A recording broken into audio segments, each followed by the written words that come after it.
تو سب سے پہلے عالم نزع ہے۔ عالم نزع سے مراد موت کی علامات ہیں۔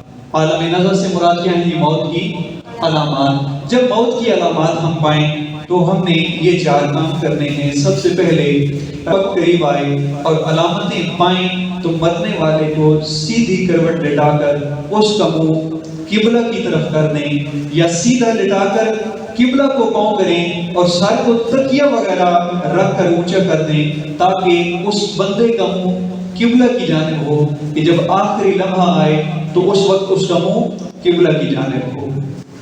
اور اگر قبلہ کو منہ کرنا دشوار ہو اور تکلیف ہوتی ہو تو جس حال میں وہ بندہ ہے اسی حال میں اس کو رہنے دیں۔ اب اس پورے پیراگراف کا نچوڑ اور خلاصہ کیا؟ ممکن ہو تو اس کا منہ قبلہ کی جانب اس وقت کر دیں، اور اگر اس کو تکلیف ہوتی ہو تو یہ کرنا ضروری نہیں ہے۔ پھر خوشبو کے لیے لوبان یا اگربتیاں سلگان دیں۔ اس کی وجہ یہ ہے کہ جب ملک الموت آتے ہیں اور جان نکالتے ہیں تو انسان کو تکلیف ہوتی ہے، اور عین ممکن ہے کہ تکلیف کی وجہ سے اس کے جسم سے نجاست نکلے، اور جیسے ہی نجاست نکلے گی آٹومیٹکلی وہ جو اتنا پیار اور محبت لے کے اس وقت میت کے پاس حاضر ہوئے ہیں، جب اس لمحے ہی ان کو نجاست کی بدبو آئے گی تو وہ پھر بدظن ہو جائیں گے۔ اور اگلے جتنے معاملات ہیں اس کے غسل، کفن، دفن کے، اس میں ان کے ذہن میں ایک عجیب قسم کی جو ہے وہ کراہت اور ناپسندیدگی باقی رہے گی۔ تو اس لیے حکم یہ ہے کہ اس وقت کوئی خوشبو اس طرح بکھیر دیں تاکہ اس طرح کی اگر بدبو ہے تو وہ اس پہ خوشبو غالب آ جائے۔ اس کے بعد اس وقت کرنے کا جو کام ہے، یاسین شریف کی تلاوت کریں۔ جو وہاں موجود ہوں انہیں چاہیے کہ سر جھکا کر خاموشی سے تلاوت سنیں۔ قرآن حکیم کی آیات کی یہ تاثیر ہے کہ بعض اوقات کسی کی روح نکل نہیں رہی ہوتی تو اس وقت یہ سورہ یاسین شریف کی تلاوت یہ بڑا فائدہ دیتی ہے، تو اس لیے اس کا اہتمام کرنا چاہیے۔ چوتھا کام یہ ہے کہ تلقین کریں، یعنی اس کے پاس جو بندہ فوت ہو رہا ہے بلند آواز سے پڑھیں، اشہد اللہ الہ الا اللہ و اشہد ان محمد رسول اللہ، تاکہ مرنے والے کو کلمہ شریف یاد آئے اور اس کا آخری کلام کلمہ شریف ہو۔ اور آپ نے حدیث پاک سنی ہے نا کہ من کان آخر کلامہ لا الہ الا اللہ دخل الجنہ، جس بندے کی اس دنیا سے رخصتی ہوئی اور اس کی زبان پہ آخری جملے تھے لا الہ الا اللہ، رب یہ وعدہ فرماتے ہیں اپنی حبیب کی زبان سے اللہ اس بندے کو جنت میں داخل فرماتے ہیں۔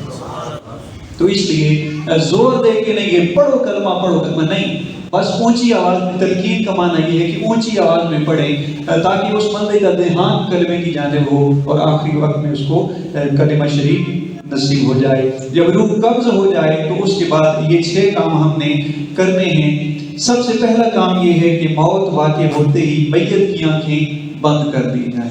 سب سے پہلے میت کی آنکھوں پہ اس طرح ہاتھ پھیر کے اس کی آنکھیں بند کر دی جائیں۔ دوسرا کام یہ ہے کہ ایک چوڑی سی پٹی لے کر جبڑے کے نیچے سے سر پر لے جا کر گرا دے دیں تاکہ منہ کھلا نہ رہے۔ یہاں سے جبڑے سے نیچے سے لے جا کے اوپر پٹی باندھ دیں تاکہ منہ بند ہو جائے، کیونکہ جیسے جیسے میت ٹھنڈی ہوتی ہے پھر اس کے بعد اس کا منہ بند کرنا یا آنکھیں بند کرنا یہ مشکل ہو جاتا ہے۔ تو اس لیے بہت زیادہ کھینچ کے نہیں تاکہ میں اس کو تکلیف نہ ہو، بس تاکہ نارمل منہ بند ہو جائے اتنا یہ کر دینا چاہیے۔ یہ دوسرا کام ہے۔ پھر اس کے بعد چونکہ اب روح نکل چکی ہے، اب ہلکا سا اس کا چہرہ جو ہے وہ قبلہ شریف کی طرف کر دیں۔ یہ تیسرا کام ہے۔ اس کے بعد چوتھا کام کہ میت کی انگلیاں اور ہاتھ پاؤں سیدھے کر دیے جائیں۔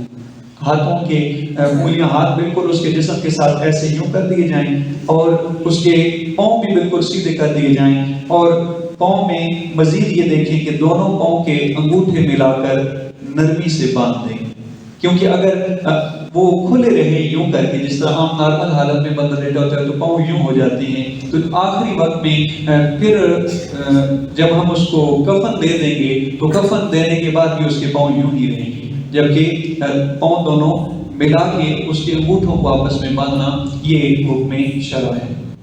پھر چھٹا کام یہ ہے کہ میت کے پیٹ پہ مناسب وزن کی کوئی چیز مثلا رضائی یا کمبل وغیرہ حسب ضرورت طے کر کے رکھ دیں تاکہ پیٹ پھول نہ جائے. پیٹ پھول جاتا ہے، بڑا اوپر اٹھ جاتا ہے اور انسان بعض اوقات کو اس کی شکل و صورت کو بڑی بھدی سی محسوس ہوتی ہے، بری محسوس ہوتی ہے اگر اس چیز کا خیال نہ رکھا جائے.